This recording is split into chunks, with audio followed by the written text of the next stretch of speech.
All right.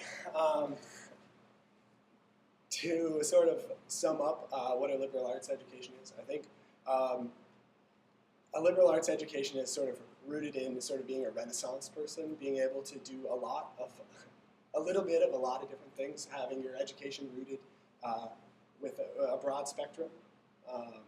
Myself, I started off in philosophy, and now I'm a biology major.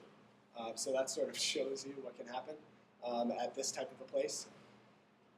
To answer your questions about distribution requirements, I think that's sort of something that we've been looking at as a university. Sarah looks at, and sort of the last half of your question was about, if you can help me answer it. The housing, yes. The housing situation is sort of an interesting one because I think the natural response is to lash back and say that there is a housing crisis. However, if you look at the trend of universities in the area, you'll see that their populations are actually trending down, and that Mount A is the only university trending up. So we're at this point where we're deciding, do we want to build a whole new residence and have this huge amount of space and capital go into it if we don't really know that the university will grow.